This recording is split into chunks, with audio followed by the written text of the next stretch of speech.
欢迎来到新兴消息频道，请订阅频道，所以大家不要错过当天最热门的新闻。我们今天的时事通讯包括以下内容：扶不上，谭松韵亲自出马也扶不上，郑业成刚火就要凉了。谭松韵、郑业成主演的《蜀锦人家》口碑不错，却热度低迷。这就像一个悖论，演技在线，题材新颖，却反响平平。究竟是哪里出了问题？是宣发失策，还是另有隐情？今天咱们就来聊聊这部剧的冷遇。这剧的宣传怎么说呢？有点佛系，预告片少得可怜，更新速度更是慢得让人捉急，一天一集，吊足了观众胃口。官方的排播信息一出，粉丝们纷纷表示悬着的心终于死了。这操作真让人摸不着头脑。隔壁九重子男女主各种联动宣传，铺天盖地，对比之下，蜀锦人家简直安静的像不存在一样。剧方似乎对宣传不太上心，精彩片段没几个，无聊的剪辑倒是不少，感觉就像随便找个没看过剧的人，胡乱剪一刀就扔出来了。这剪辑水平，说是仇家派来的间谍也不为过。更奇怪的是，观众的评论和感受也像石沉大海，根本没有曝光度。我之前写过几篇客观的剧评，完全没有带节奏，结果阅读量惨淡。谭松韵妥妥的收视女王，今年6月和徐凯合作的《你比星光美丽》大爆，热度还没散呢。郑业成武生科班出身，打戏干净利落，和谭松韵的对手戏也火花四溅。这俩人随便宣传一下，都能引来一大波流量。然而蜀锦人家剧组却很少安排他们一起宣传，除了开播初期的一些互动，之后就销声匿迹了。这波操作真的让人看不懂。按理说，这部剧的题材很有优势，非遗蜀锦，自带话题性，工匠精神，女性主义，男女主清醒的感情线，这些元素都能引发讨论。但剧方偏偏不宣传这些，反而把一些无关紧要的碎片信息拿出来炒作。这宣发团队真的让人怀疑是不是对面派来的卧底。现在很多剧为了博眼球，各种炒作 CP， 制造话题，甚至不惜歪曲剧情。但蜀锦人家不一样，他踏踏实实的讲故事，认认真真的展现蜀锦文化。这种用心制作的剧，本该得到更多关注。观众的眼睛是雪亮的，好剧不怕晚，只要质量过硬，迟早会出圈。看看隔壁狂飙，前期默默无闻，后期口碑炸裂，直接逆袭成爆款。所以蜀锦人家的热度低迷，可能是宣发策略的问题。一部剧的成功，除了内容本身，宣发也至关重要。好的宣发能放大剧的优点，吸引更多观众，而糟糕的宣发则会把好剧埋没。看看最近几年的爆款剧，哪个不是宣传到位？从预告片到花絮，从主题曲到海报，每一个细节都精心打磨，力求抓住观众的眼球。蜀锦人家的宣发显然没有做到这一点，希望剧方能及时调整策略，加大宣传力度，让更多人看到这部好剧。也希望观众们能多一些耐心，给这部剧一些时间，相信它最终会得到应有的认可。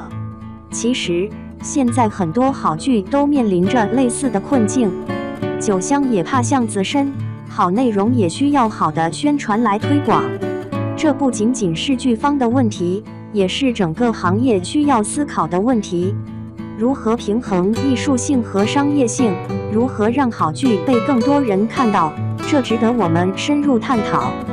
回到蜀锦人家，这部剧的热度低迷，确实让人惋惜。但我们也要看到，这并不代表这部剧不好。相反，它恰恰证明了，好剧不一定会火，但火剧一定是好剧吗？这值得我们思考。最后，希望蜀锦人家能逆风翻盘，也希望更多好剧能得到应有的关注。毕竟，好的作品才是行业发展的基石。2. 哭不出来别硬演。谭松韵新剧这2位演员告诉你啥是教科书式哭戏。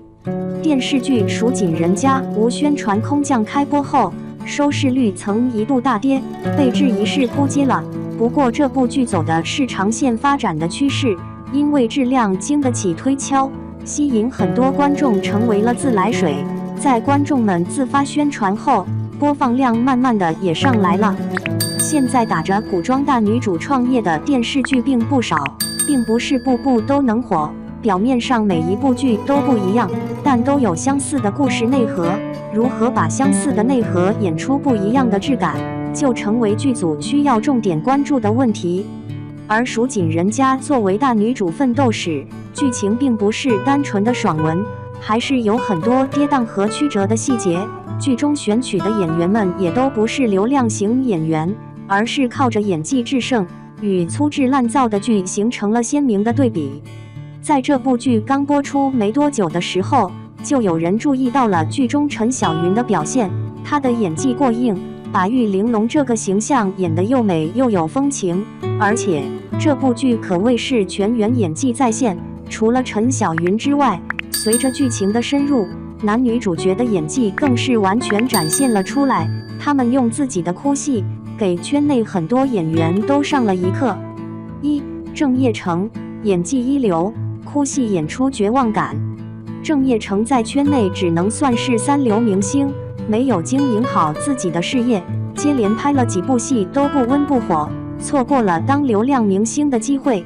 有网友忧心，按他这样的发展趋势，很难挤入一线。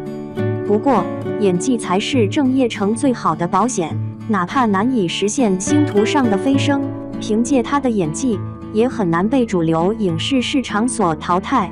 这次他在剧中的一段哭戏，就让人见证到了他的强大实力。哭戏是一个完整持续的过程，而不仅仅只是在导演的指挥下机械性的哭。郑业成的这一段哭戏就做到了这一点。在哭之前有一段情节上的预热，看到自己最珍视的季英英被人当成筹码，粗暴对待。平常一身傲骨的他，脸上也浮现出愤怒的表情。随后他的眼睛突然红了，眼泪开始顺着眼眶流下，一滴一滴掉落在地面上。他瞳孔中生出的绝望，就像是在对着龌龊的反派进行咒骂一样。而脖梗上爆起的青筋，以及手部蜷曲的动态，又让人感受到他身处歇斯底里的狂怒状态中。虽说在这段剧情下也有背景音乐，却让人觉得画面异常安静，剧情张力全部聚焦在郑业成的眼泪上。2. 谭松韵，看似小白兔，哭戏却是王炸。谭松韵所饰演的季英英，平日沉浸在自己的事业里，总是十分自强，身姿挺拔，眼神里带着骄傲与笃定，这与她的哭戏形成了格外强烈的反差。当她被自己黑化的青梅竹马伤害后，忍不住流下了伤心的眼泪，哭得很自然，眼眶一发红，眼泪水就掉落下来了，隔着屏幕都能够感受到她被背叛的绝望。她身穿婚服，一边痛哭，一边还皱眉抬眸，凝视着眼前的青梅竹马。很多女演员一哭就眼神失焦，跟她形成了鲜明的对比。其实，哭戏才是反映最高演技实力的标准。一个演员的演技好不好，通过哭泣很容易就可以看出来。好的哭戏没有停顿和虚假感，更不是滴上眼药水强行扮可怜。在这一点上，谭松韵完全掌握好了精髓。她之前在作品《锦衣之下》里的哭泣同样也触动了不少人。《蜀锦人家》中这2位演员的哭戏打脸了不少拍哭戏滴眼药水的明星，同时也是在提醒现在的影视市场，演员们要有演技才能在娱乐圈内立足。希望他们之后还会有更令人惊喜的表现吧。